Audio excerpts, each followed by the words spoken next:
Good morning to our viewers here in Lagos, Nigeria, across the country and across the world, wherever you might be watching us from this morning. Thank you for joining us on Tuesday morning's edition of Breakfast Central. As always, we have the next 2 hours to share with you the major conversations happening here in Nigeria with some really fantastic guests joining us to have these conversations. I am Osaugie Ogbonwa. And I am Olive Emodi, very delighted to be here and grateful that you've chosen to join us for the next 2 hours. Like Osaugie has mentioned, it's top conversations, and at some point during the show this morning, we'll be opening the phone lines for you to join and be a part of the conversation, to share your thoughts on what the big stories on the newspapers are saying. As we proceed, in honor of my legal background, today I'm wearing black to say congratulations to the lawyers around the country celebrating the Nigerian Bar Association Week. So on behalf of all lawyers, or to all lawyers, I'd like to say congratulations to my learned colleagues for successfully converging this year again to discuss about issues in the legal space and talk about how we can improve welfare of lawyers, but not just welfare, but also the speedy adjudication of matters. I mean, there are certain key conversations that happen every year. There's some people that have seen the Nigerian Bar Association conference as an opportunity to network, which is something that we can't downplay. There are people who will see colleagues that they haven't seen for 5 years, 6 years. Some go there to just fulfill all righteousness, but there are certain key conversations that happen every year. The remuneration of lawyers, sexual harassment in the workplace, justice, what really the rule of law is, implementing speedy adjudication of matters. I think these are certain key conversations that come up every year. But it's why a number of people sort of descend to conferences, because they worry about the repetitive pattern of conferences and how sometimes it's a lot of talk and no action. And I want to believe and hope that it's not just talk, and that people who are given platforms are not just coming there to say things that they're not quite supportive, or things they don't actually believe in, but that they're saying things that they are putting measures, and Nigerians can checkmate. Nigerians can use this as measures to judge them. An example would be our President Bola Tinubu, who was represented by the Vice President, Kashim Shettima. He talked about representing the rule of law and, supporting it. I'm going to quote what he says, what he said, and then we can talk about it. Whilst he was vowing to keep promoting the rule of law, he said, and I quote, "Let me reassure you that this administration will continue to promote the rule of law, adherence to the principles of separation of powers, and tolerance of dissent within the bounds of law." And I'd like us to break down what each of these means. Promoting, 1, the rule of law; 2, principle of separation of powers; and the third one, tolerance of dissent within the bounds of law. What really is rule of law? The rule of law, as I was taught back in school by A.V. Dicey, is the supremacy of the law over the rulers and the ruled. And if we look at our current reality in Nigeria, can we say that what we have and the system that we run and the democracy that we claim to run is one that is representative of a supremacy of the law over the rulers and the ruled? Let's talk about the principles of separation of powers. It's why we have the 3 arms of government: the legislative, the legislature, executive, and the judiciary. How have these 3 arms worked to actually checkmate each other? If we look at our current reality in Nigeria, a number of our assemblies have been referred to as rubber stamp assemblies. The 9th Assembly was called the rubber stamp assembly. And some people even still say that the 10th Assembly has followed suit and maybe hasn't deviated, especially because of the leadership of Godswill Akpabio, that has come with a lot of controversy and criticism. I think my final reaction will be to the tolerance of dissent within the bounds of law. So what that can be interpreted as is, you can go a separate way, but it has to be within the bounds of law. Now, what really is the bound of law? In this era where we're starting to see a number of journalists being picked up, it's a bit scary, it's a bit confusing as what that might actually mean, what that might be interpreted as. Tolerance of dissent within the bounds of law. I mean, it's a number of issues that have been raised. That phrase alone can be subject to multiple interpretations. But I'll hear your thoughts on this, Osaugie. I mean, I don't really have I mean, you're the legal juggernaut here, but I mean, I think it's a general feeling, across Nigeria whenever there's the NBA conference, mostly questioning the relevance of the conference, except, for reasons of networking like you've just mentioned. I believe that it's meant to be a conference that once again reminds, judiciary across the country of why it exists, as an arm of government, and of course, remind them of where they are failing and, in places where they must sit up. If you remember, the previous administration was heavily criticized when President Muhammad made a statement, where he said that the rule of law will come second place, when it comes to national security, if you remember that.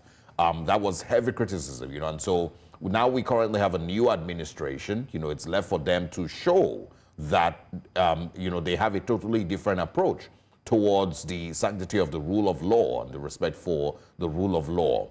How much different do you think we are, from, past administrations, and of course, what we had in the past? How different do you think that Nigeria currently has its justice system, working? Do we have, a complete respect for the rule of law currently? Don't we still have executive disrespecting court orders? We still have stuff, like that going on. Another thing that is important to mention is the 2023 election was one moment where the rule of law and the interpretation of the law and the interpretation of the Constitution seemed to be completely disregarded. Yes. And so in the NBA conference, I believe that it's an opportunity for them to ask themselves serious questions, aside the networking. They need to ask themselves serious questions as to what exactly is going on with multiple interpretations of the Constitution, where one court in Abuja is giving a different ruling from another court in Kano. Especially we saw that happen with the Kano Emirates tussle.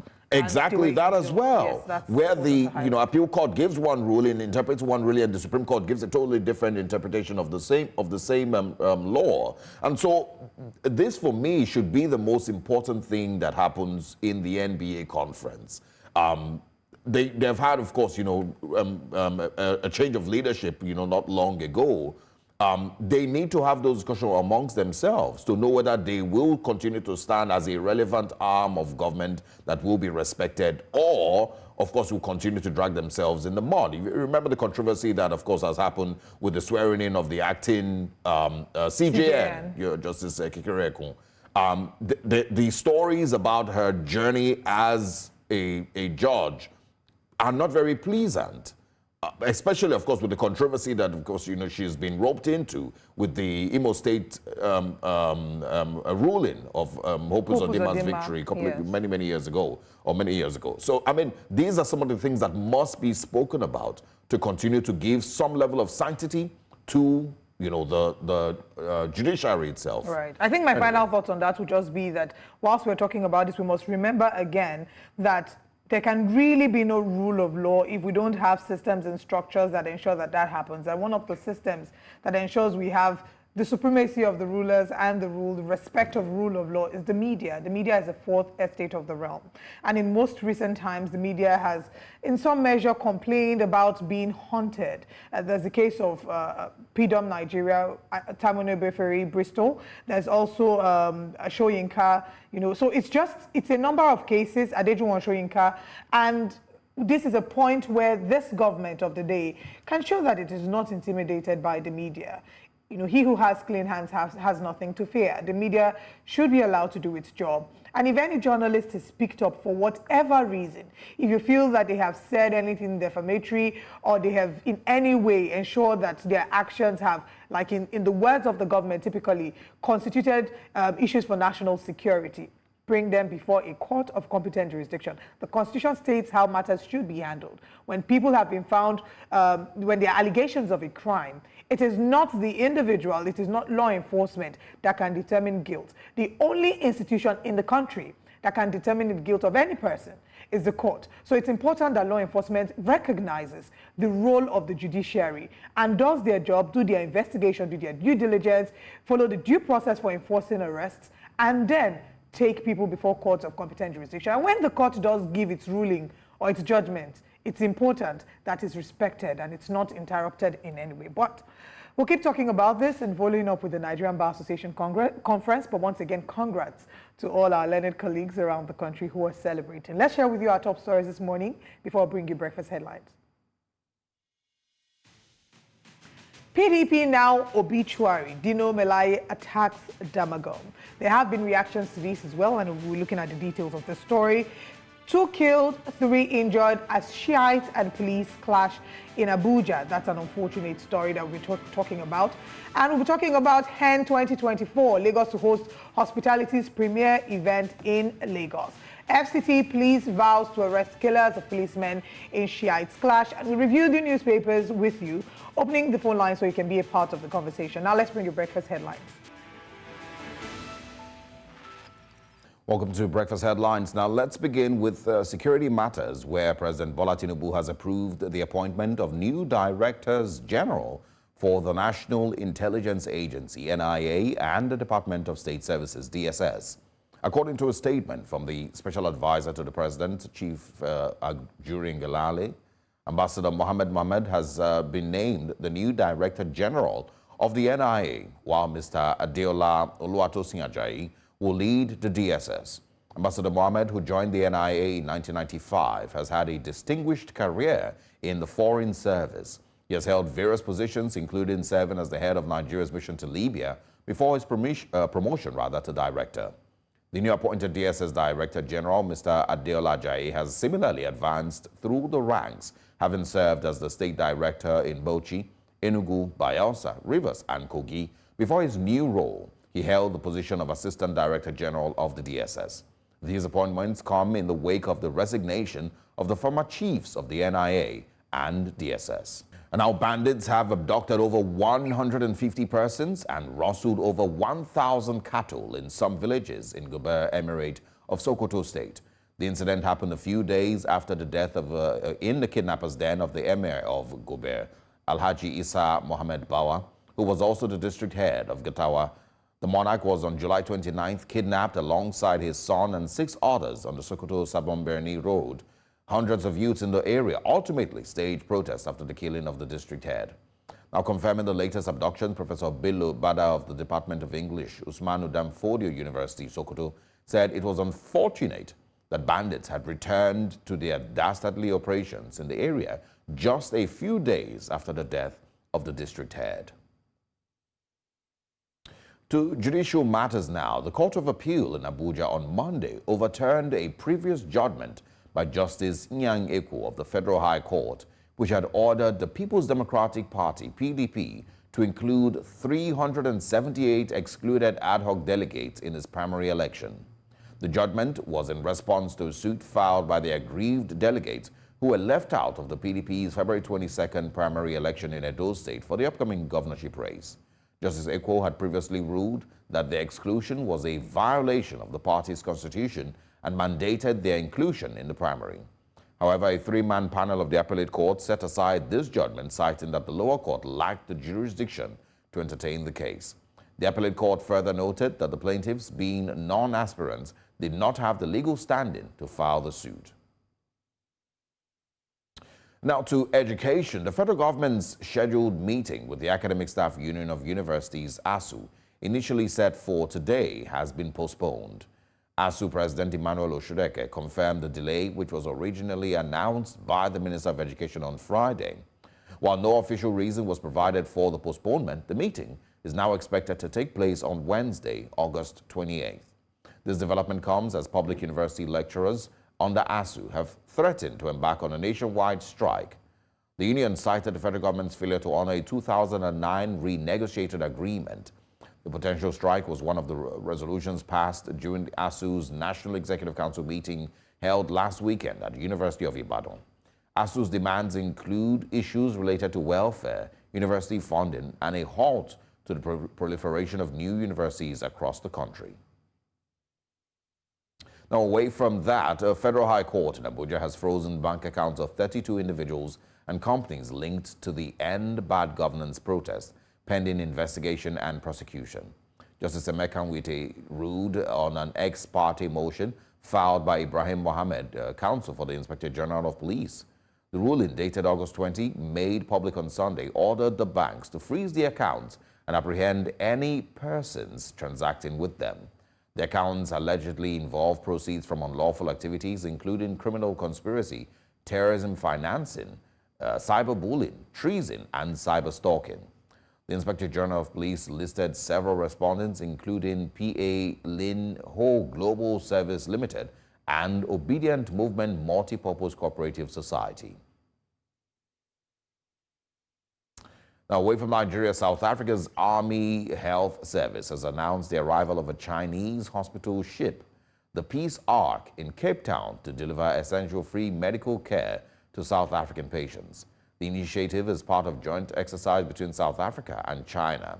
According to a statement released on Monday, the Peace Ark docked on South Africa's western shores on the 22nd of August and will offer independent medical services for 7 consecutive days. Medical personnel from South African Military Health Service will collaborate with Chinese medical staff to treat patients. While South Africa boasts the most advanced economy in Africa, the country continues to struggle with widespread poverty and high unemployment, which often renders quality healthcare inaccessible to many. Involved in our own hospital, which is 2 military hospitals, where surgical procedures are also taking place. We involved in Tigerberg Hospital, where the CT scans took place. We involved in Power. We involved in Mitchell's Plain, as well as Somerset Hospital. So those are the hospitals where we have the collaborations between the military, the Chinese, as well as the National Department of Health. I only use public because I don't have medical aid anymore because the prices are a bit high. So this was like the perfect timing because I'm supposed to go for my 6-week scan, and it's usually the prices are usually high, but the private hospital. So I decided to come here, and it's my best choice. It's an absolute privilege to be part of a mission like this. I think one of the main benefits of a mission like this is it gives access to healthcare for people that might otherwise not have access to it. So this is a very well-equipped, well-run hospital ship where we are able to provide quite an extensive list of services to the public that needs it the most. And now, of course, away from South Africa, we return to Nigeria, where, of course, we will bring you more stories here on Breakfast Central. But for now, thank you very much for joining us on Breakfast Headlines. Our top stories come up right next. I am Osaogi Ogbonwan.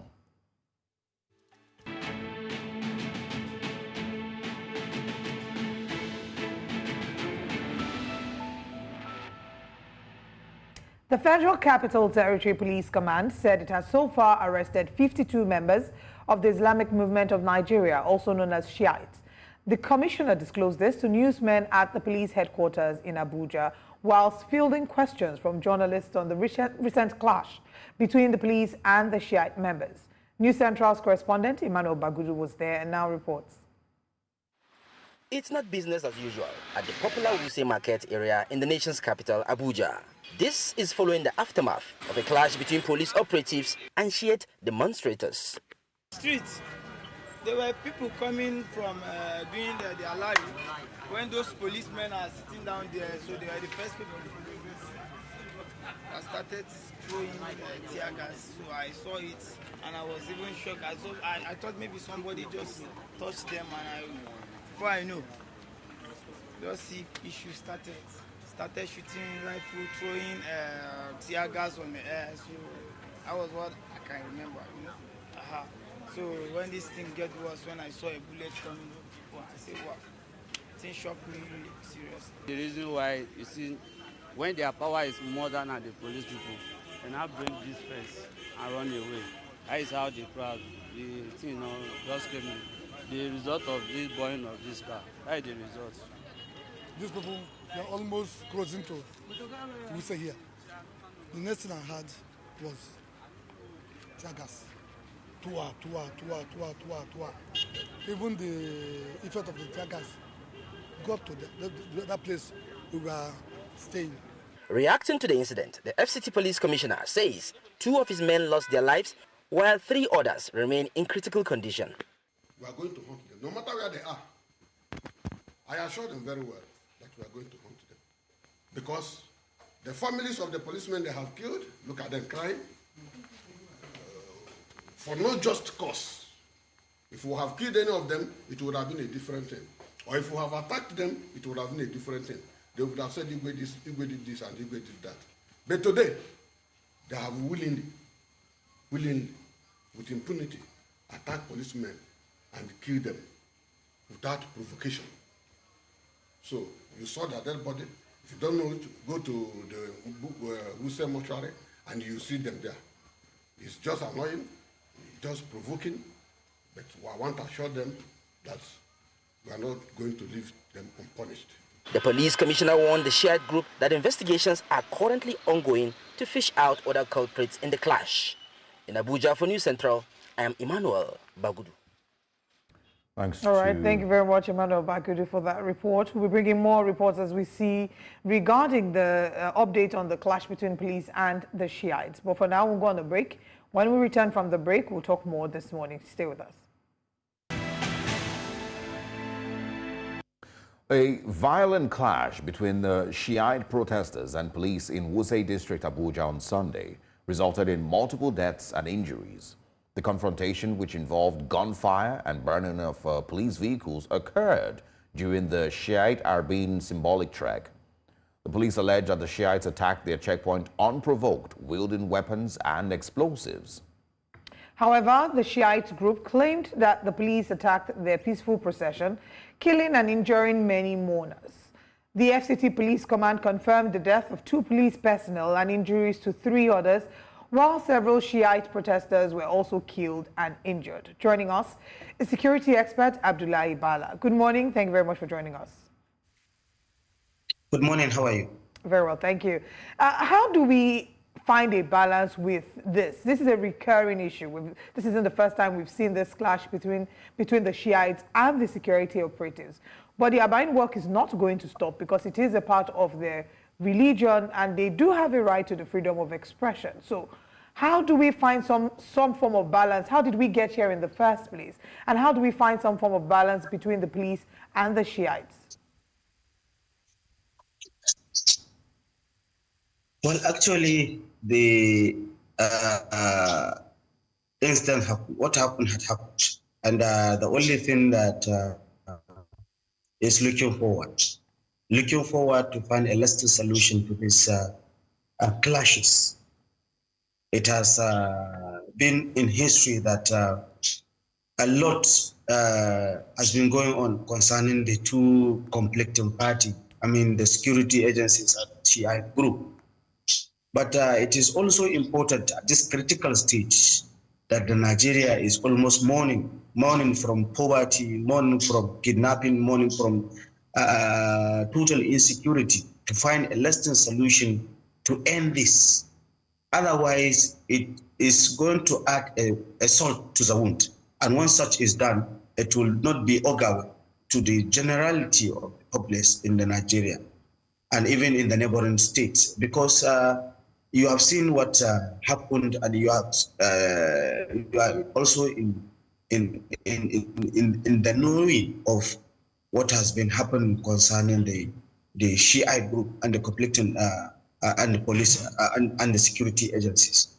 So it is a responsibility now, the police as a representative, as public representatives, to see how best they can use some amicable tools to resolve the conflict. Otherwise, if they decide to take it the way the Commissioner of Police has talked, believe you me, it's not going to end well.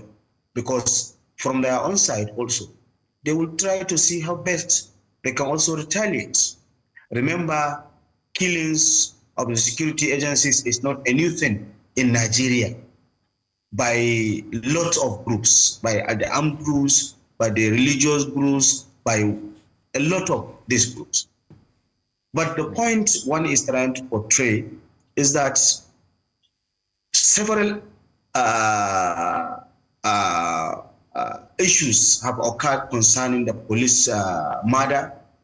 Several issues have occurred concerning the security matters. Several issues have occurred concerning the public being murdered by the security agencies. What do you do with that? What has there been? Has there been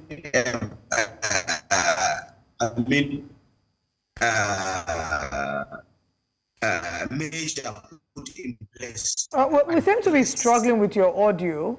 We're hoping that that can be rectified.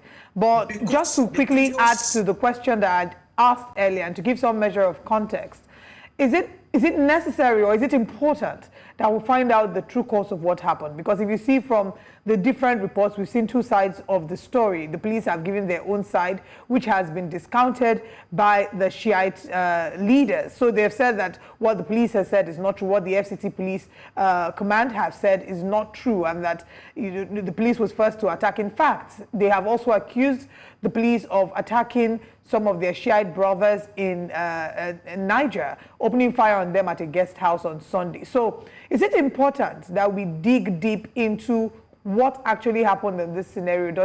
Will that maybe give us some clarity as to how to proceed? A strong committee of inquiry should be established by the government, a neutral body, so that it will find some recommendation that the government, if it's willing to adopt for a lasting solution, then it has to have a neutral body, a strong one that will look the two sides. If you go to the Shiite, they will tell you it's not true. If you go to the police, they will tell you it's not true. So we need a neutral body at the center to investigate, and the recommendation of the committee should duly be implemented by the government. Otherwise, believe you me, this is just a tip of an iceberg between the security agencies and the public. Remember, the issue of poverty is there, which is also a coiling tool for any crisis to erupt wherever in the world. So it is not a matter of saying the police have done this or the Shiite have done this. It is a matter of having a strong neutral committee that will investigate thoroughly about the instance, including the previous one. And whosoever found guilty should be punished according to the Nigerian law. Yeah. Otherwise, believe me, this is just a static.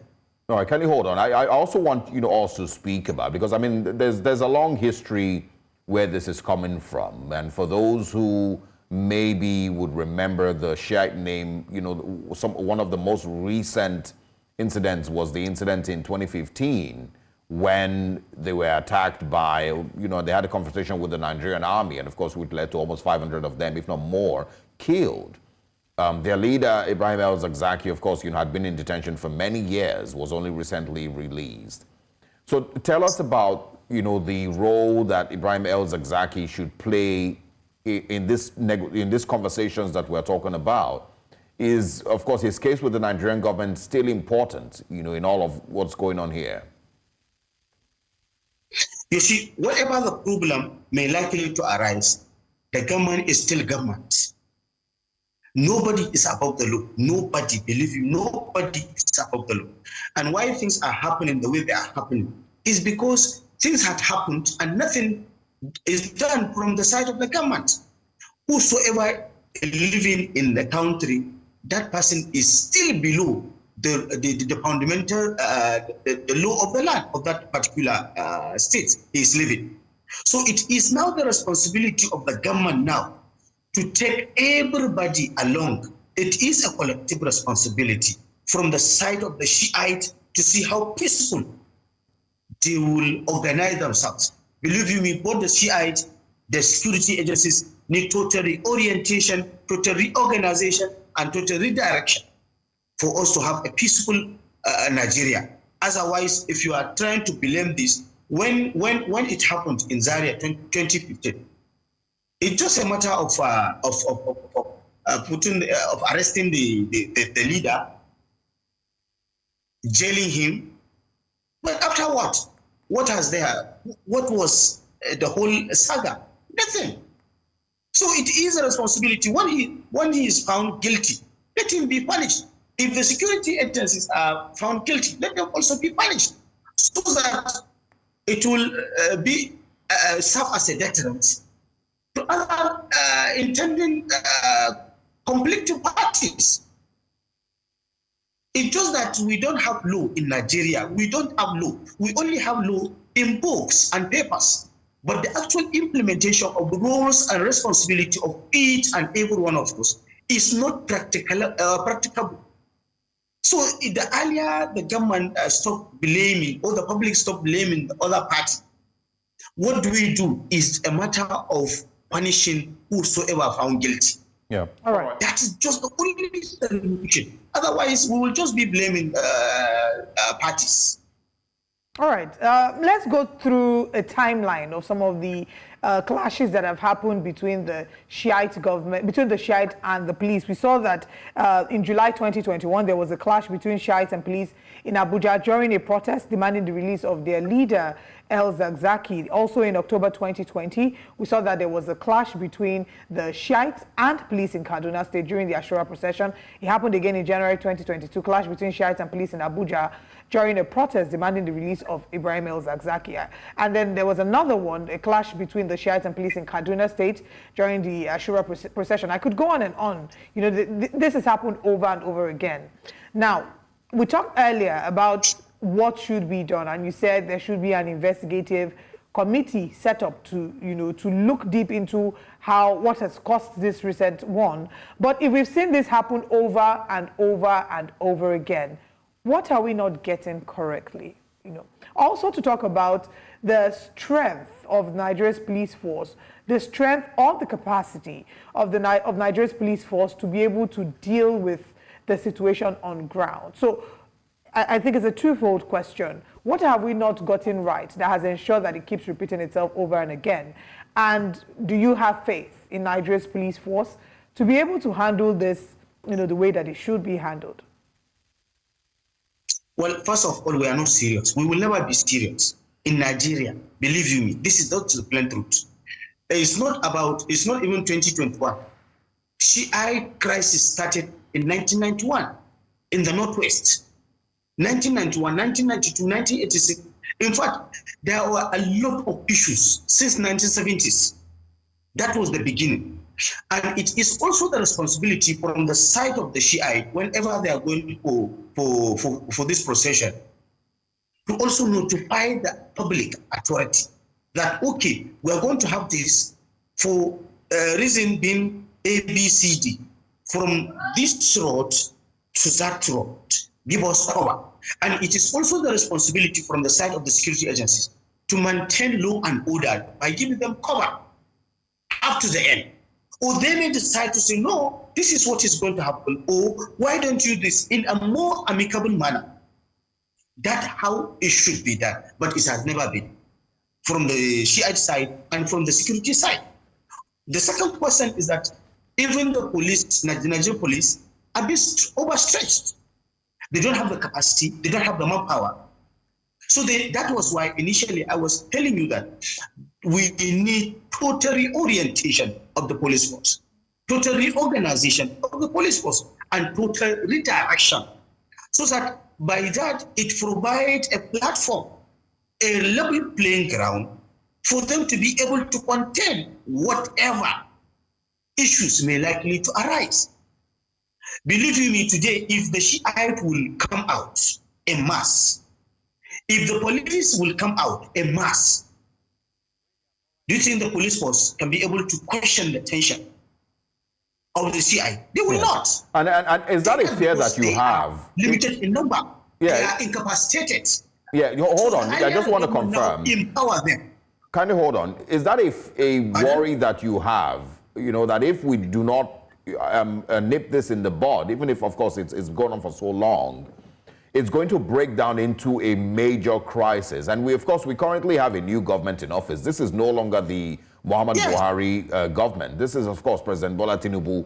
Do you have, any worries that if we do not immediately start to mediate between these two, it will lead to a major crisis that, the North will not be able to handle? Yes, that is what we've been saying. There should be, for example, now, a decorum from the both sides. What do you want? For example, if you really mean serious.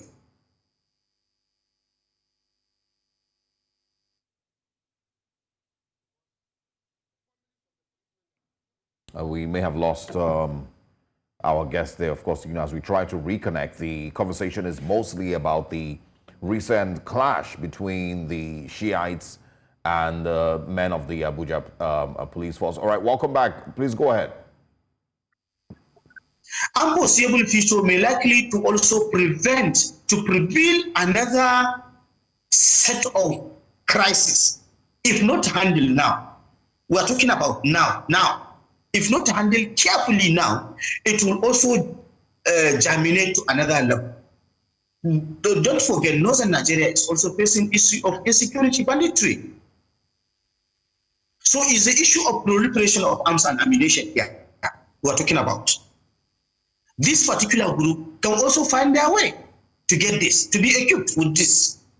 So if not handled carefully by the government, believe you me, because they are in large number, Shiite are not as, bandits are not as many as the Shiite.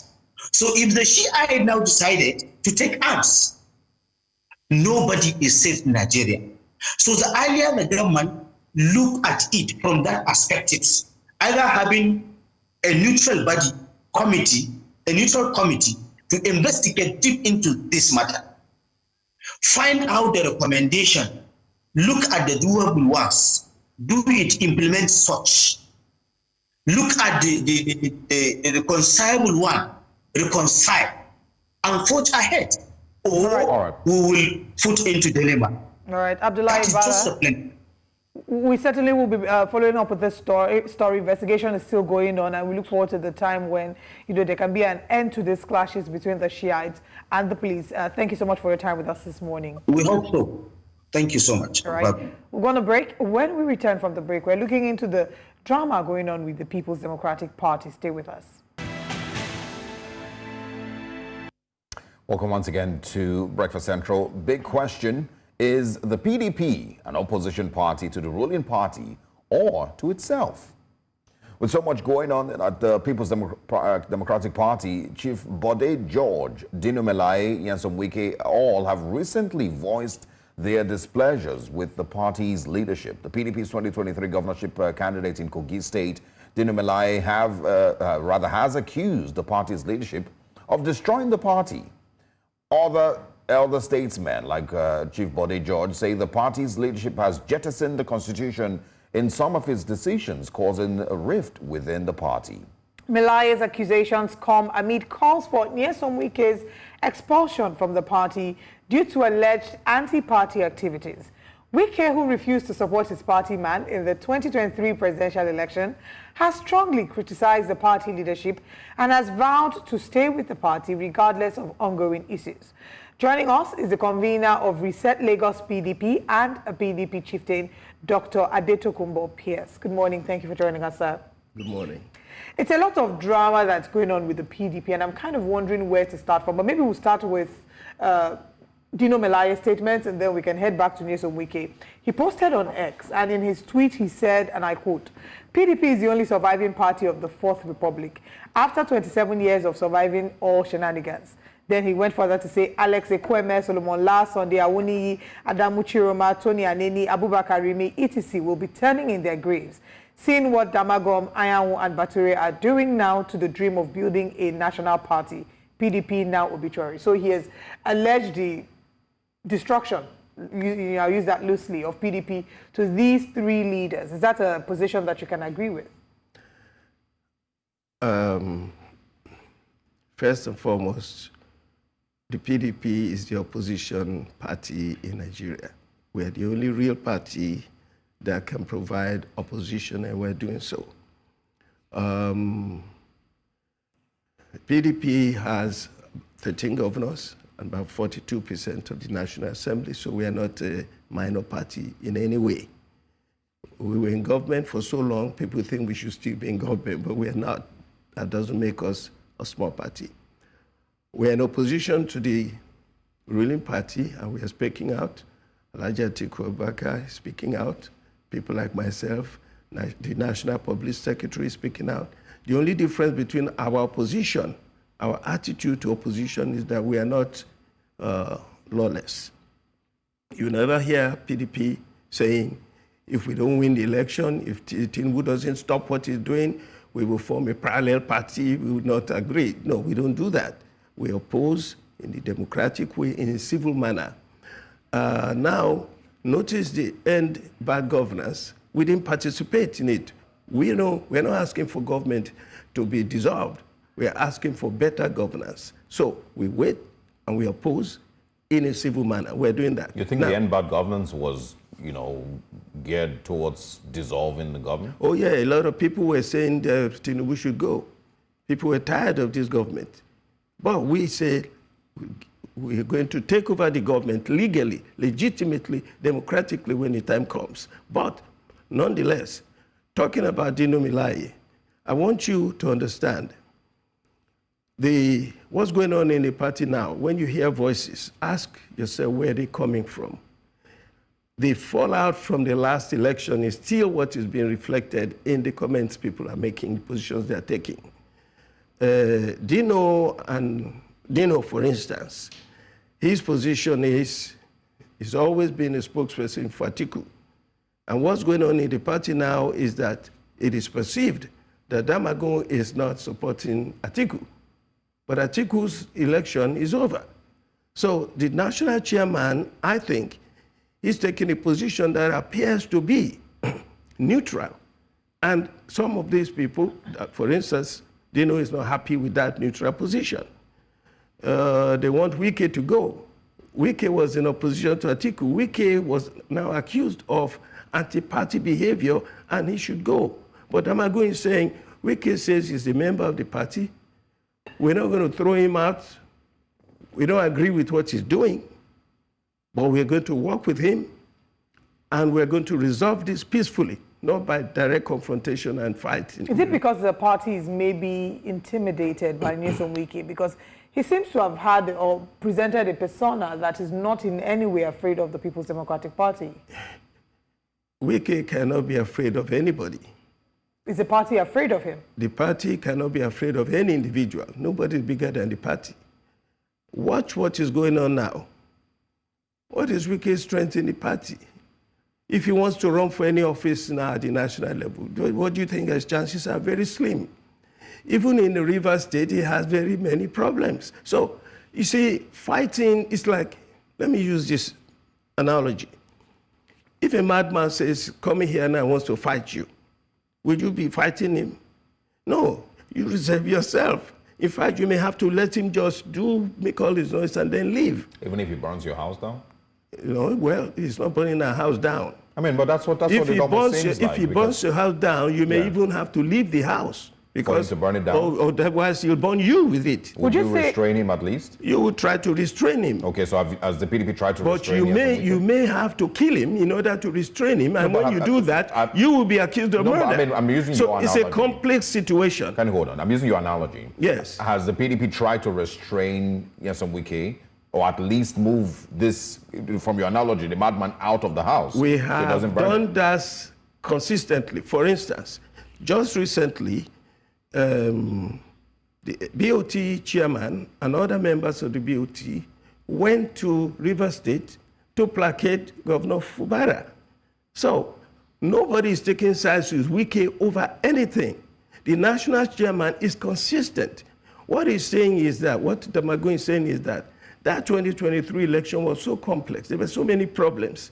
You can't throw everybody out. If you want to, for instance, people say, throw Wike out. Throw Wike out. If you throw Wike out, the G5, are you going to throw everybody in the G5 out? Yeah, okay. I apologize, but I just want us to be clear exactly with I don't know what is extremely complex about 5 PDP governors working against your own presidential candidate. It's not very complex.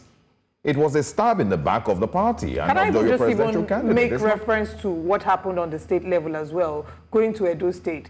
What Philip Shaibu, did, was it very much different? Philip Shaibu was at some point expelled from the party.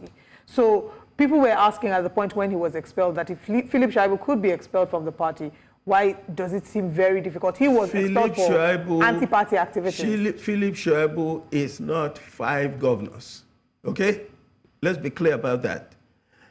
What some people are asking us to do is to throw the baby out with the water. We're not going to do that. We are going to settle our problems diplomatically in a liberal, in a constructive manner. You see, you cannot say this is anti-party. It was against Atiku in particular. That was the problem. Now that election is over. What we are standing on now is, where do you stand in the party? Are you still involved in anti-party activity? If you are, that's a problem. And it is only Wike. Notice what has happened to another person who's been saying he's going to support Tinubu in 2027, Governor Otto. What happened to him? He's in trouble, right? He's in trouble in his own state. So that's how we are dealing with this.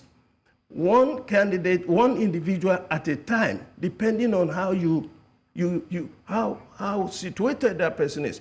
If you, for instance, if you have a quarrel with Atiku, you have to be careful how you deal with him, because there's so much support in the party. It's like foundation of the party. You cannot just pull the foundation out. You discipline them. Yeah, hold on, Mr. Pierce. There's a difference between reprimand and what do you call it now? And throwing people out. Yeah, I mean, if the PDP, I mean, it is the general opinion, you know, that if the PDP needs to maintain its stance as the formidable political party that it has, then it shouldn't, you know, allow certain things to happen within its, you know, its ranks. We're going to come back to where we started, which is your claim that the PDP is the main opposition party in Nigeria. And, you know, I'm going to, you know, question a little bit about your mode of opposition, which is mostly putting out public statements.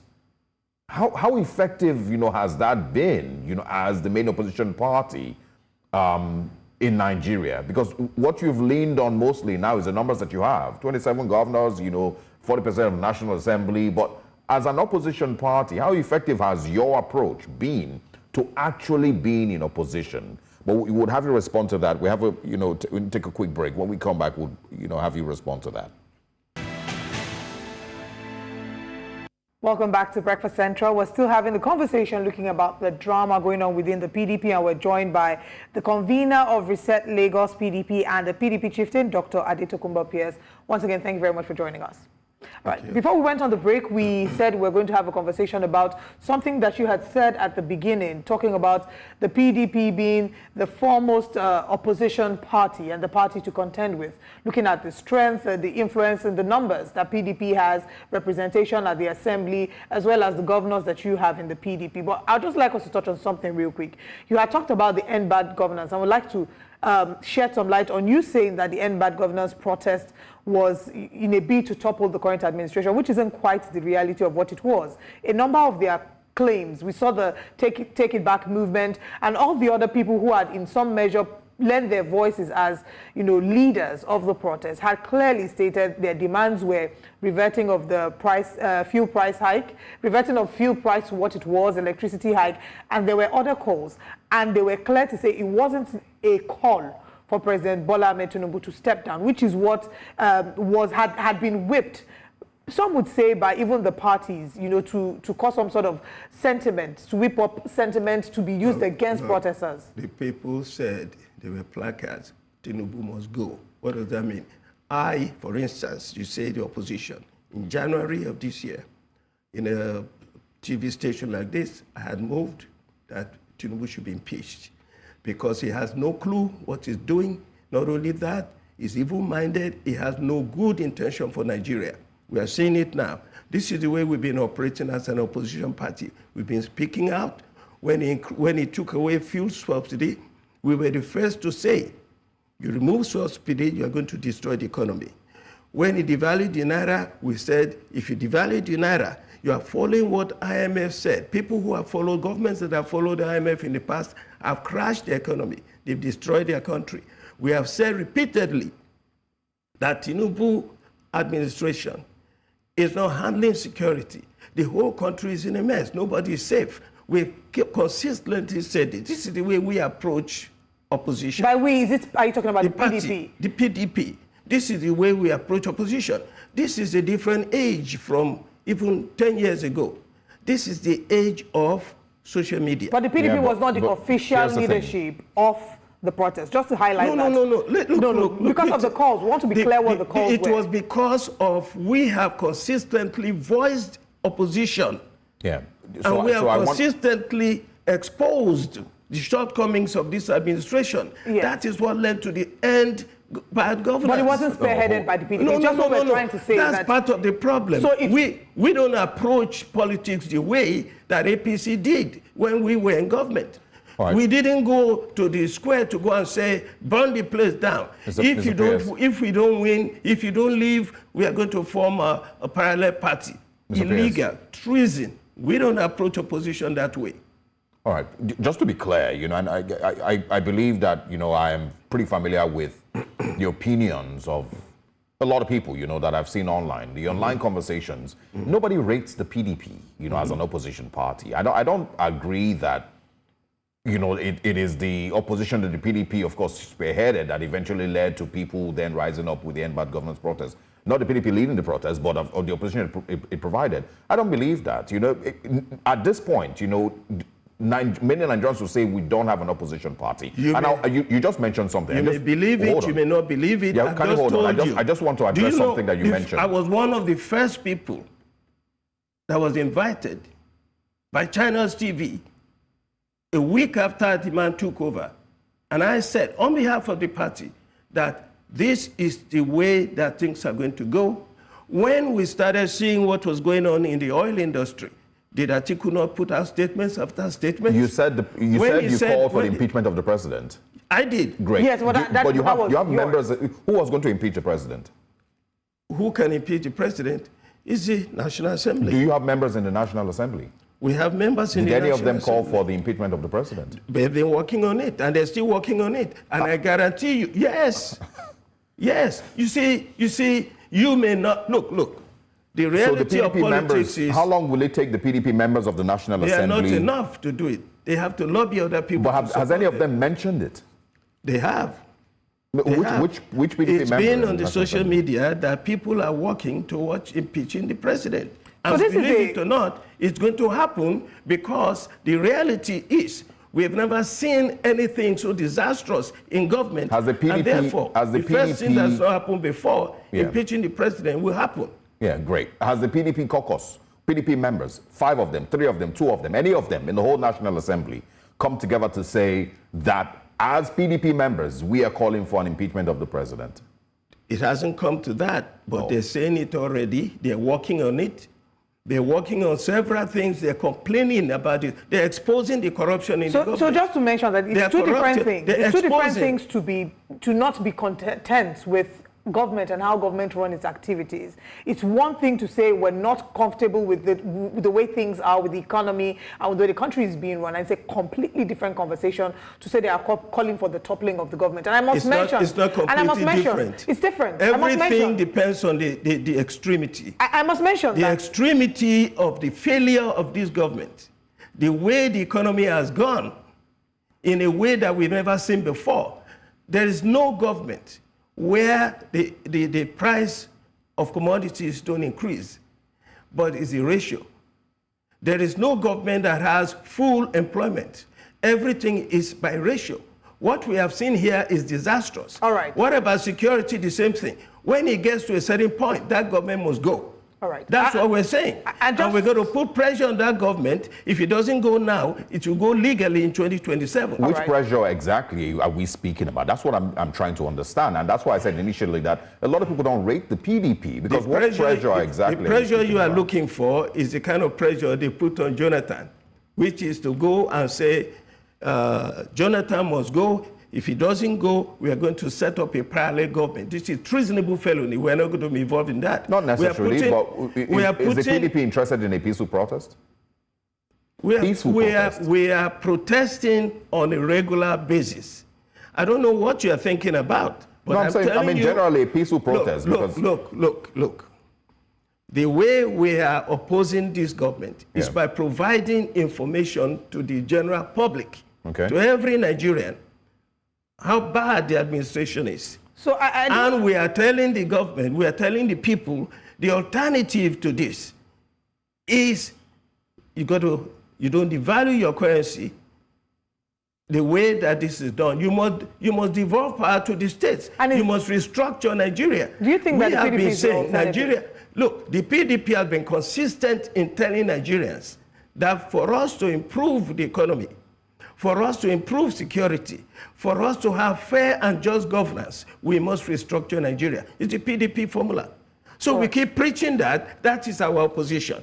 That is the way we provide concrete, positive opposition, not negative opposition like Wild Wild West, the way they did in 2015 against Jonathan, fabricating all sorts of false rumors. The reality is, all we have to do is expose what this government is doing. And we are doing that on a regular basis. I don't think that's our opposition. What do you want us to do? I completely understand. But I don't think that you need to inform Nigerians about how the government is performing. Nigerians are feeling the reality. So what do you want us to do? So tell me what opposition is. I'm trying to, I'm not talking about that. I'm trying to make another point. I'm trying to say that we don't, whether or not the PDP communicates to the people can feel the reality. Okay, sure. They're taking transport every day to work. They're paying exorbitant for fuel, exorbitant rates for electricity. So the people can feel the impact, right? The elections are coming, and I think the only legitimate way to overtake any government is at the polls. The elections are coming, and it's not the only legitimate way. Well, maybe not the only. So another legitimate way is to call for impeachment of the president. So the PDP, are you saying categorically that the PDP right now, are you speaking on behalf of the PDP when you say that the PDP is calling for the impeachment? Because I know for sure that the End Bad Governance protest was not about that. But is the PDP, are you saying that's what the PDP is? I am not speaking for the PDP when I say we should impeach the president. Damagon and the other leaders of PDP can say that if they want. I am saying this as a PDP member, a concerned citizen of Nigeria, that one way that we have to resolve this issue of bad governance, of failure in a calamitous way that we've never seen before in this country, an insensitive and callous president and vice president. Look, we've never had this so bad in Nigeria. Is the PDP any different from the APC? Many people say that they're both sides of the same coin. We have never seen. Even Buhari is not as bad as this Tinubu administration. But is the PDP different? Of course. How is the PDP listen. Okay. This is why I said everything is by degree. When Jonathan was in government, what was the cost of daily commodities? I mean, I think everybody understands that developmental metrics. What was the level of unemployment? What was the level of insecurity? We all agree. That's what we said.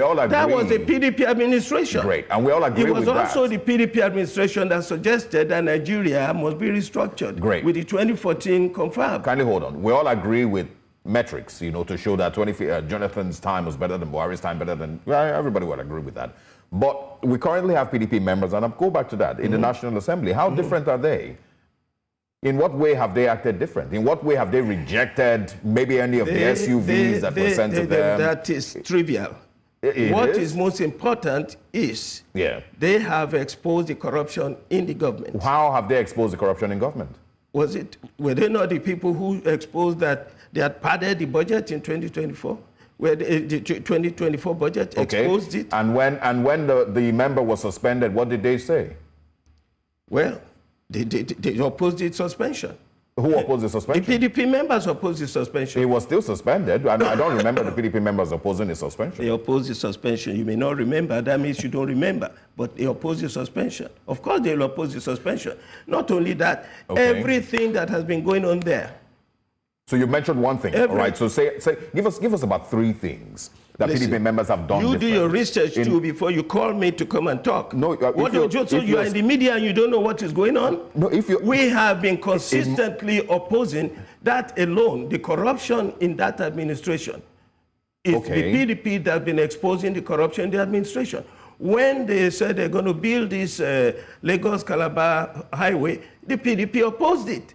The PDP opposed it. So everything that has been going wrong, even the oil industry now, what's going on in the oil industry, whereby everybody is suspecting that the president himself is involved in oil deals. We never had this so bad. All right. We never had it. This administration is the worst in the history of Nigeria. A president that is suspected, I'm not saying he's a drug baron, suspected of being a drug baron, alleged to be. A vice president who is a sympathizer, supposed to be, alleged to be a sympathizer of terrorism.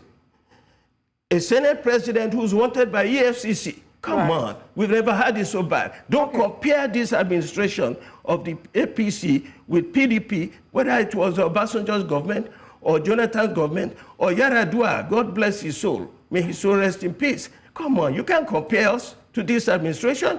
And by the grace of God, in 2027, you'll have a government in place, a PDP government, that will rescue Nigeria from this calamitous administration we have now. Buhari was terrible. All right. Buhari was terrible. And we never imagined that Tinubu would come and be worse than Buhari. Yeah, but how do you expect that would happen in 2027 if, like I said initially, Nigerians see the PDP as cowards? Nigerians, it doesn't matter. Let me tell you something. Let me tell you something. No different from the APC. No matter how much they look at the PDP as faulty, the fault that is in place now in the APC is so bad that the alternative is going to be the PDP. So what you're saying is that you're hoping that Nigerians would be so angry with the APC that they would run to their only alternative, not necessarily because the PDP has presented itself to be better. What do you mean by presenting itself? If you're not in government, you can't do anything. That's why I refer to when we were in government.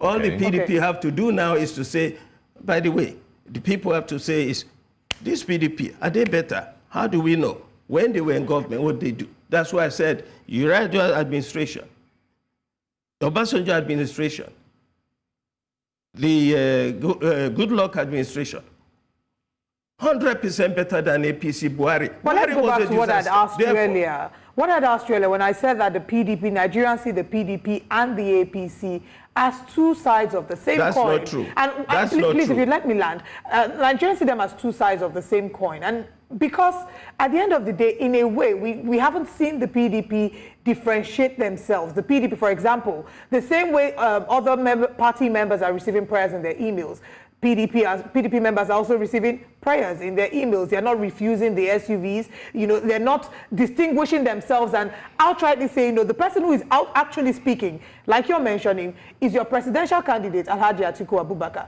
But we're not seeing them in the House. The National Publicity Secretary is saying the same thing that Abubakar is saying. I'm saying the same thing that they're saying. The action, are they taking action? Are they refusing to collect these PDPs? Are they refusing to, you know, to do the things that their colleagues are doing? These are elected officials. When they get into the National Assembly, what they do is not what you use to evaluate the party. You look at the National Working Committee of the party.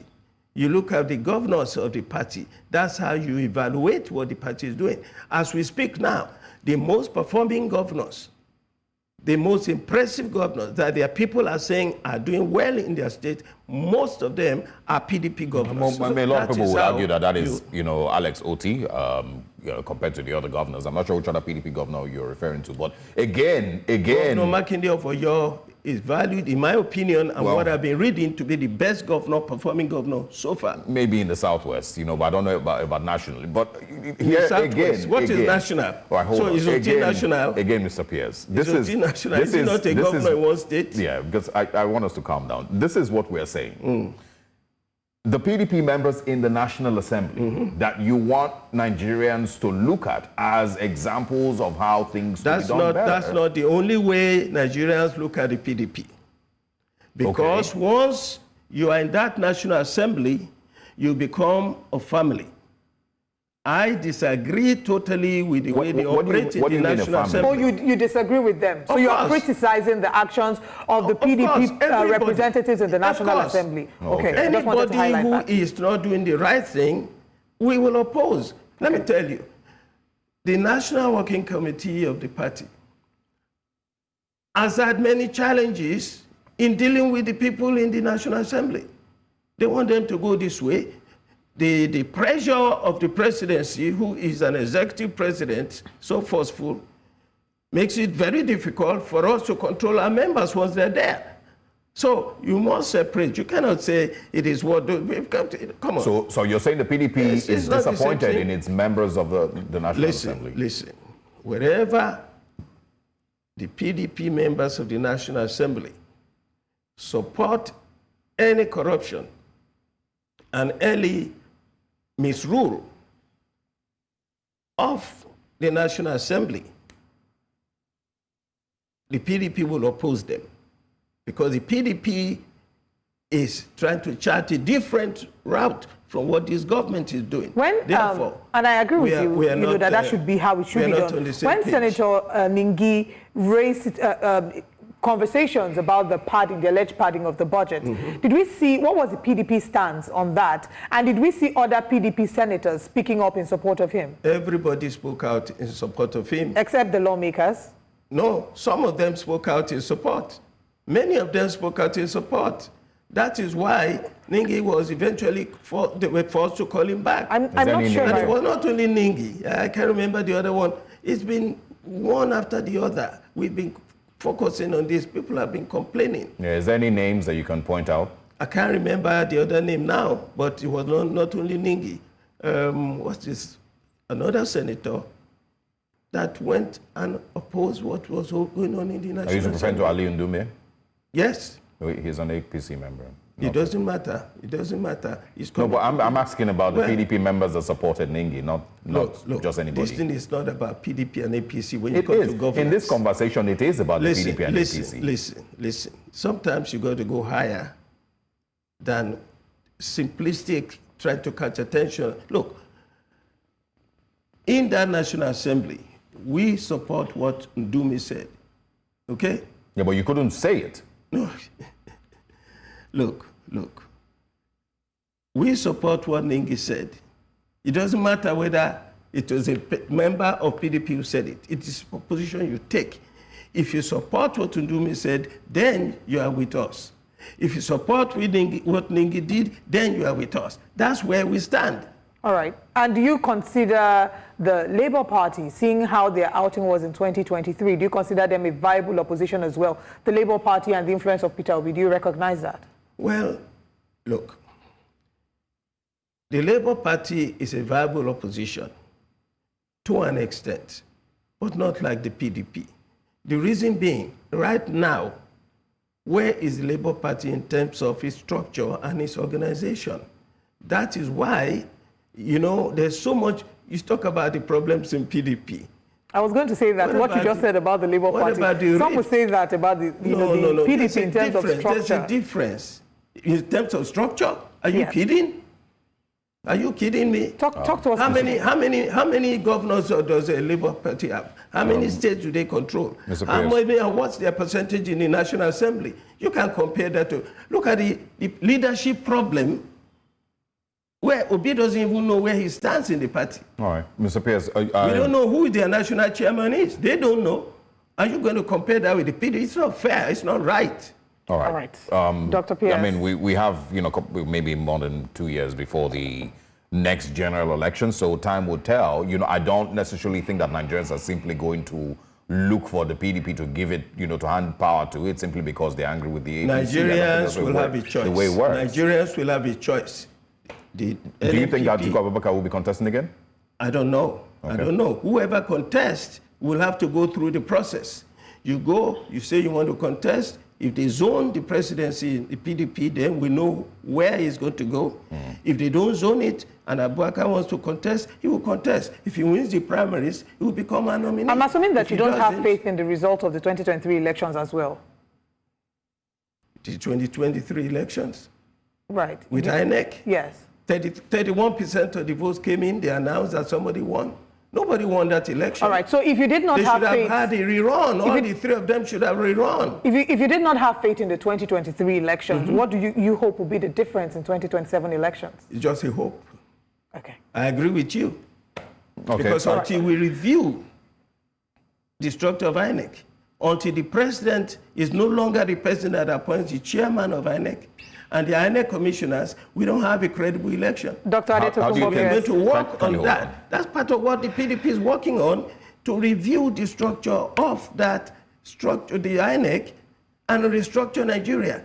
That is the only way we can make progress in this country. Thank you so much for joining us. It's been quite the conversation this morning with the convener of Reset Lagos and PDP chieftain, Dr. Adeola Pierce. Thank you very much for your time. Thank you. All right, now let's share with you what's coming up next on Breakfast Central. Coming up next, HEN 2024, Lagos to host hospitality's premier event in Lagos. And we'll be reviewing the newspaper front pages, opening the phone lines as well so you can be a part of the conversation. We also bring you what Nigerians are saying as we head to X to look at some of the big stories. Stay with us.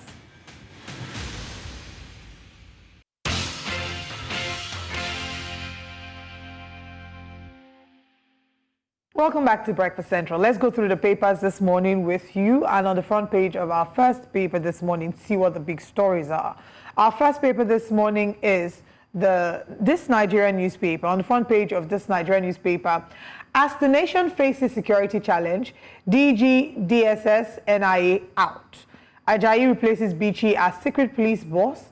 Mohammed takes charge at NIA. Reorganization imminent in security apparatchik. We've seen that a number of people have been reacting to this. While some applauding this, there are those who think that there might be some underlying stories that we're not quite aware of. Wike flags off construction of Abuja ultramodern bus terminal. Borno Finance Commissioner dies. Tinubu condoles Zulum. Police confirm arrest of 97 Shiites over attack on officers in Abuja. Benue, kidnap kingpin killed. 2 arrested during medical students' rescue, says IGP. And the final story on the front page of this Nigeria, non-oil sector lifts Nigeria's GDP to 3.19% in Q2 24 NBS. That's what the Nigeria Bureau of Statistics says. That's all on this Nigeria newspaper. Let's head to the next paper. All right, the next newspaper this morning is Daily Times. It says the GDP growth. Tinubu assures stronger economic performance, says federal government will continue to work seriously to rekindle Nigerians' hope and confidence, appoints new directors general of NIA and DSS. Of course, you know, that is still a developing story. Federal government revitalizing key economic sectors to address challenges, says the finance minister. Oando now deal followed due process, complied with PIA, NUPRC, replies Atiku. All right. CBN raises deposit rates to 25.75% for banks. We can also see here that SLF suspension ends. We increase passport fees to enhance quality and faster processes, the NIS. And appeal court voids judgment faulting Edo PDP governorship primary. I think we have another paper. All right, let's look at the Punch newspaper. On the Vanguard newspaper, on the front page of the Vanguard, outrage as federal government pegs age for writing West African Senior School Certificate exam at 18 years. It will draw back education, NUT says. We'll go to court, parents says. We'll respond later, WAEC. We want meeting of stakeholders, Konwa. And why are parents rushing their children, saying ASUU? And we'll come back to answer ASUU shortly.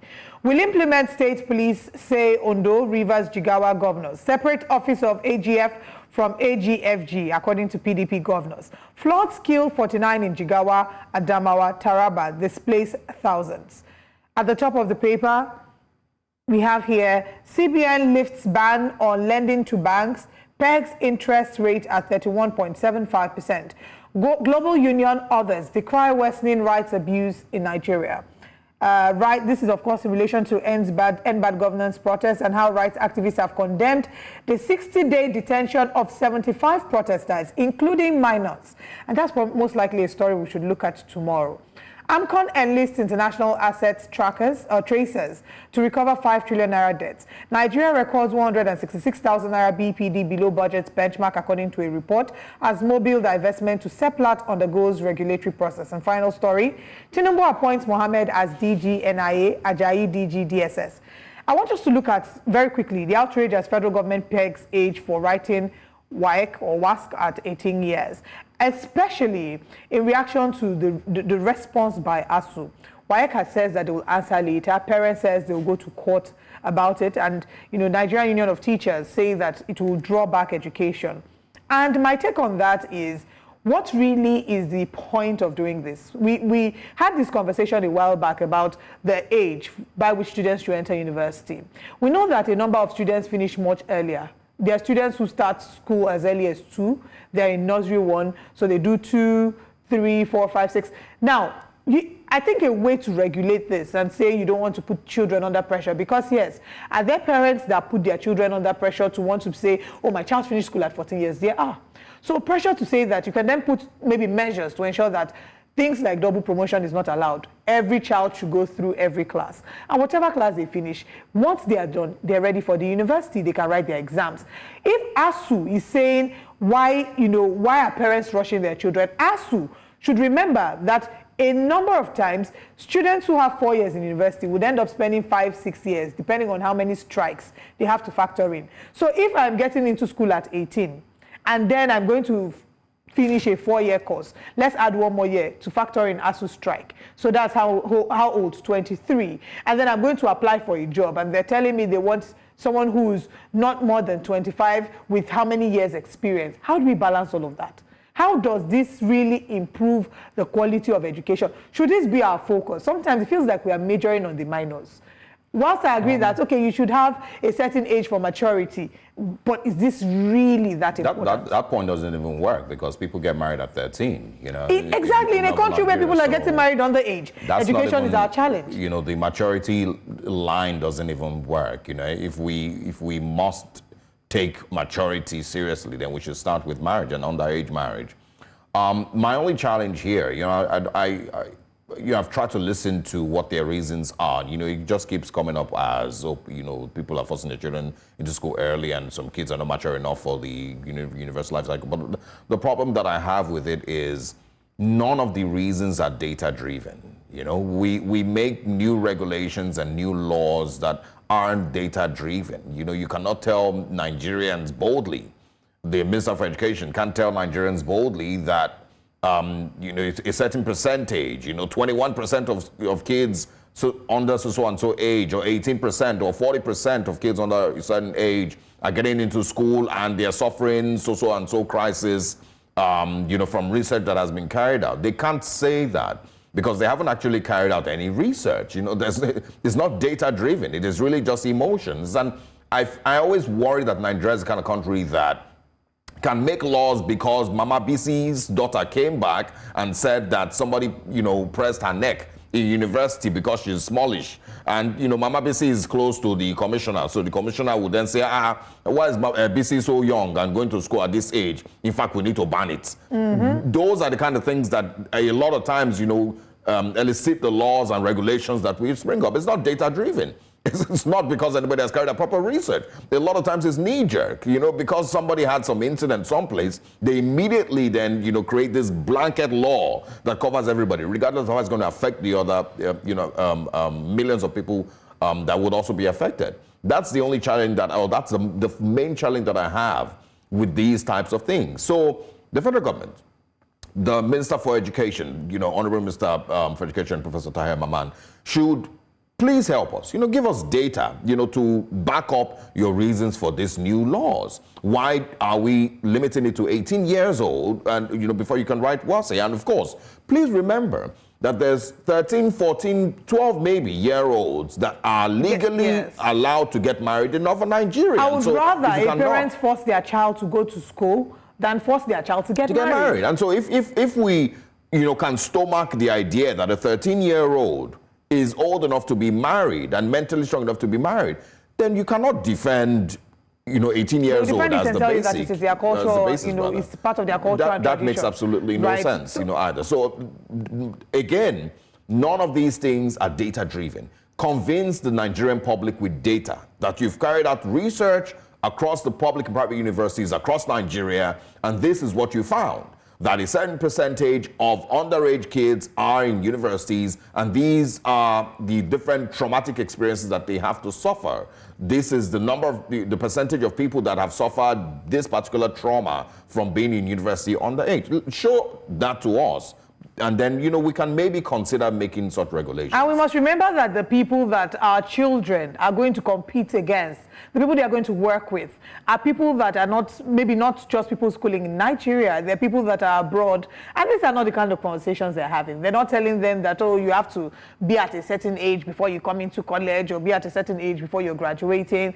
They're thinking, these are what we're majoring on the minors. That's what I'll say. And it's just really a sad one. All right. You know, we're still hoping to get further details, if they will, on the DG and the DGDSS and the NIA, you know, that have now been replaced. I saw videos of celebration at the DSS office in the Federal Capital Territory as staff members of the DSS office were celebrating the exit. DSS or NI, one of them, but they were celebrating the exit of their Oga, of course, and his replacement. So, of course, I'm sure that would also see further details. There have been some allegations. Okay, probably. I wouldn't say that on there as to why this is happening. Yeah, but I want to once again reiterate, like I mentioned yesterday, and just like our guest earlier said, Mr. Balada joined us, that the Nigerian government needs to, and I'm referring to the second major story on this Nigeria, which is police confirm arrest of 97 Shiites over attack on police officers in Abuja.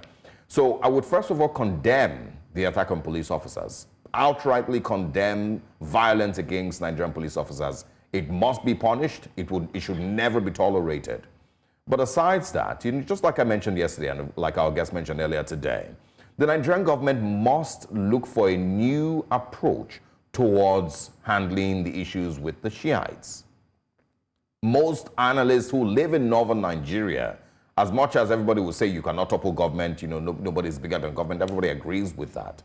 But to prevent this recurrent clashes that we continue to have with the Shiites and the police, there must be a different way that this thing can be sorted out or can be tackled. The reoccurrence of these clashes are not helping Nigeria and are leading very likely to a much bigger crisis in the future. Nobody wants to see a police officer killed. Nobody wants to see any member of the Shiite group killed either. Yeah. So it's important that we start to have a different approach towards the Shiites issues. And of course, with the police in Nigeria. Especially knowing that this Abayin work is a ceremonial trick. It will happen again. Yeah, so if it will keep happening, this work is happening, we then have to put a framework to ensure that it doesn't happen and we don't look like a joke, knowing that this work will happen again and then we'll hear conversations about clashes. Anyway, we'll go on a break and when we come back, we have more conversations. Stay with us.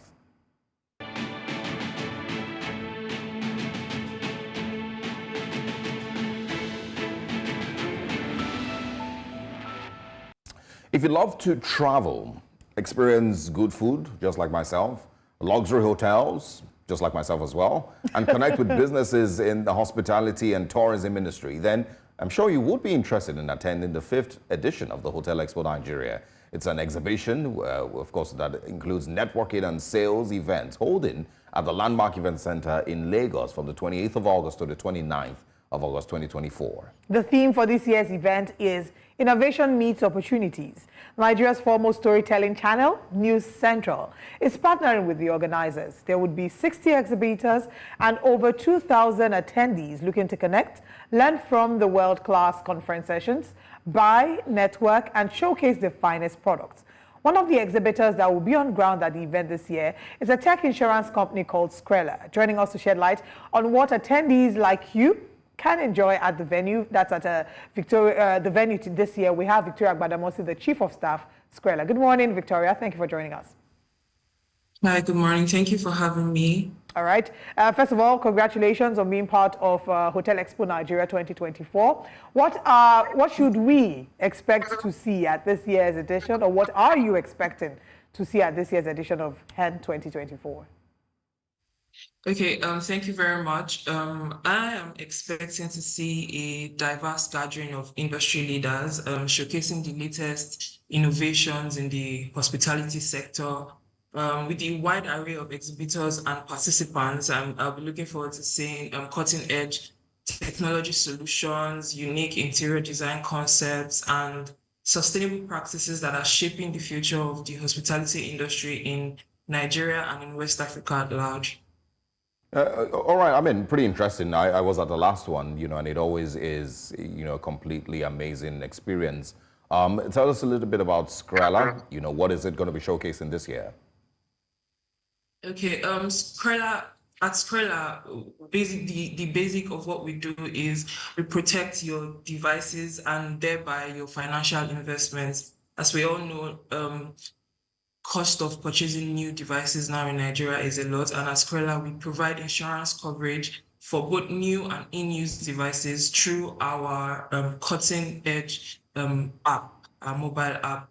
Our insurance solutions are tailored specifically for different classes of different classes of workers across Nigeria. So whether you're a low income earner or you are the, high part of the income scale, we have different insurance solutions that, will protect your tech investments, whether it's your smartphone, whether it's your tablet, and any other essential gadgets used in the day-to-day operations, So our goal is to provide peace of mind through easy to use, reliable insurance coverage that helps you focus on what you do best. So that is what we'll be showcasing at the HAN 2024.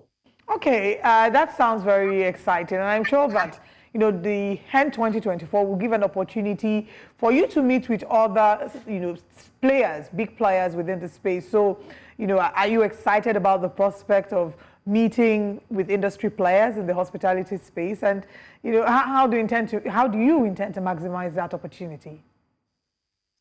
I am genuinely excited to meet with industry players in the hospitality space and any other, industry players that will be there. I feel like it is a unique opportunity to engage with the professionals that are shaping the future of, West Africa, Nigeria.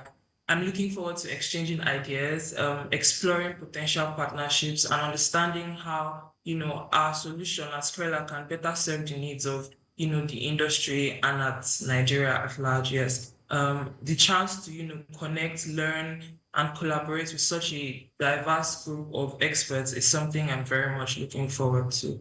Okay. Pretty interesting. But there's something I didn't get. What has linked you with the hospitality business? You're into tech insurance. What's the connection, with Skrilla and Hotel Expo, Nigeria? Okay, I'd like to say that the connection Skrilla has with Hotel Expo Nigeria is as easy as my smartphone or your smartphone. Everybody these days is using a smart device. Hoteliers, guests, even the staff of the hotel themselves. So yeah, we're hoping that we can bring our product together with the services that the hospitality industry is offering rather, and then just bundle it and sell it together as one. Because whether you are in the hospitality industry, whether you are like Olive or you're like Osa, you have a smartphone and Skrilla is looking to provide peace of mind to you when your smartphone, should in case it gets damaged or gets destroyed. Basically. Or in the cases when, one travels, because I know that Hotel Expo Nigeria does a lot of they provide opportunities for those who want to travel and just enjoy the good living. Would there be conversations about what happens? Because I have a friend who recently traveled and her smartphone got missing. Are there conversations about what can then happen, maybe the insurance opportunities that would help her recover it in that case? Is that the kind of conversation that Skrilla is also looking to have there?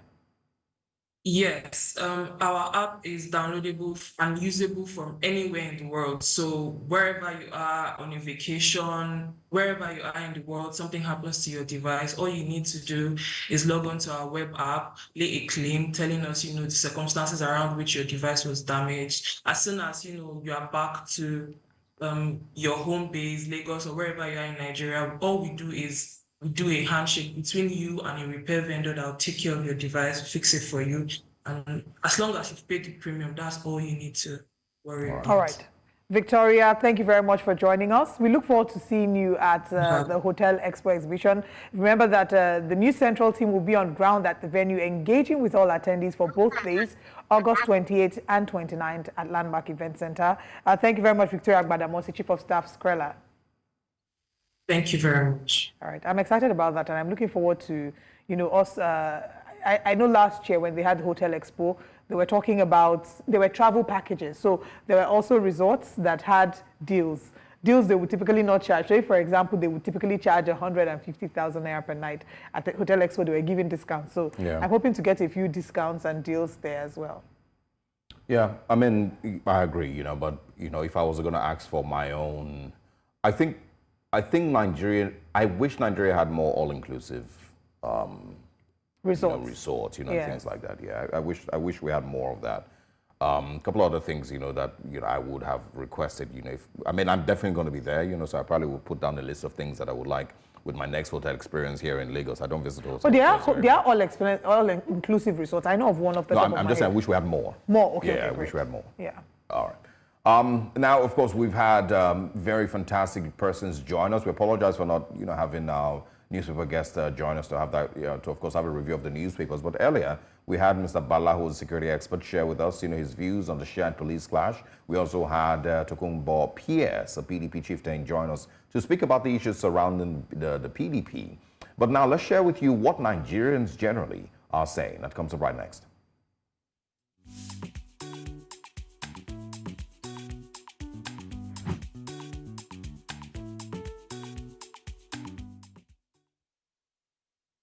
Welcome back to Breakfast Central. Now, Shiite Tinubu has been criticized largely for being present at the swearing-in of the Chief Justice, the acting Chief Justice of Nigeria. And if you look at the picture there, there's an arrow pointing directly to him. A number of Nigerians had wondered exactly what he's doing there. Now, bear in mind that this criticism comes amid the widespread criticism, or the general criticism leveled against the president for his family's involvement in the NNPC's dealings. If you recall, the presidential candidate of the People's Democratic Party, Alhaji Atiku Abubakar, had put out a statement detailing the transactions between NNPC and OVH, where he alleged that Wale Tinubu was in some measure involved. He alleged that he owned 49% of Wando, and as a measure, as a result of the merger, or the purchase of OVH and later on NNPC, that he had become a major stakeholder in the NNPC, a claim that the NNPC has come out to debunk via their statements. Now, not only in Nigeria have we seen criticisms about office of the First Lady, which in Nigeria is not an actual office, but in a sense is an office, if you know what I mean. The Constitution doesn't provide for that, but there is an office of the First Lady informally. But the role of the family members in government have oftentimes been highlighted. If you remember, in Kenya, the daughter of the president, Charlene, had put on a bio daughter of the first, office of the first daughter. And she was very much criticized for that, saying that she was creating an office that did not exist. William Ruto, in her defense, spoke about it and saying that it was just a joke, and that because there were several parody accounts about her account, several parody accounts claiming to be Charlene, the daughter of the president, she did that to sort of differentiate herself from the other handles. Some people didn't find that to be excused as good enough. In the same breath, some people are not finding it funny that Shiite Tinubu was present there, especially because very recently, the president had talked about, there was a conversation about the president saying that he should not be present in FEC meeting, and anyone who did not need to be in the FEC meeting should not be there. If you see the headline, it said, President Tinubu warns his son against undue access to FEC meeting. So what he did say was, anyone who didn't need to be there should not be there, including his son. Now, there was a tweet, someone put a picture side by side of the president saying that, and then Shiite Tinubu now being present at the swearing-in. Some others think it's really much ado about nothing. Why are we sweating the small stuff? But let's head to X and hear what Nigerians are saying about this. Our tweets from X this morning. Let's take a look at some of the tweets. Now, our very first tweet is from Omotayo Williams. He said, left. Tinubu wants his son to stay away from FEC last year, right? Shiite Tinubu seen sitting comfortably at last week's CGN swearing-in ceremony. What capacity is Shiite acting in within the current government? If you like, close your brain and let APC dissolve you with propaganda. This was the picture I was talking about earlier. October 31st, 2023 on the left, and very recently the swearing-in of the acting CJN. Let's move over to the next tweet. The next tweet is from Okpele for sure. It says, Shiite Tinubu is trying to create an office for himself, maybe office of the son of the president of Nigeria. But why did President Tinubu cut off his working leave just to swear in the CGN? Another angle, especially because he was being criticized at the time when he was on the work stay, and they were wondering where he was. This one says, you people are clowns and depressed, jealous souls. The swearing-in was an event or a celebratory occasion open to the public or just anyone in that corridor of power. It wasn't a FEC meeting or any government business or meeting restricted to government officials. Shiite Tinubu no be your mates. Now, in Papa be the president. not be your own papa. Wait till your papa or mama become president, and you can elect or to be useless around them. Shiite Tinubu is a member of the first family, and is by law a resident of ASUU. He's entitled to special DSS security like everyone in the first family. He's entitled to several privileges you can only see in your dreams. Above all, he's a responsible young man who was visibly around his dad and worked really hard for him during his elections and campaign. He's a son any responsible father will be proud of. He's not useless, wayward, and irresponsible like the sons of your preferred other candidates who distance themselves from the campaigns of their dad. Wow. So the question would be, what really is the role? I mean, that line, the last line about him not being like the sons of other candidates who have distanced themselves from their father's campaigns. What really is the role of the son in campaigning for the father, and how important is that in the grand scheme of things? When the elections come, are people going to be voting because the son said we should vote for the father? Or are people going to be voting because the father has clearly communicated his mandate to Nigerians, and Nigerians are convinced that he is able to deliver on the mandate? Let's take the next tweet from Jimo. The next tweet from Dogo Jimo says, sometimes we make it look like Shiite Tinubu isn't a Nigerian anymore, just because of media backlash and personal sentiment against his family. We have another tweet from Chidera Okpara who says, government of Tinubu by Tinubu and for Tinubu, office of the CIC, BAT, office of the first lady, RATS, wow, what is that? Office of the first son, SATS, office of the first daughter, OAT. Nigeria is now Tinubu and Family United. So if you see what she's doing there, Bola Ahmed Tinubu, Remi Ahmed Tinubu, Sheyi Ahmed Tinubu, and that's what she's trying to play. He's trying to play at there. Let's take another tweet.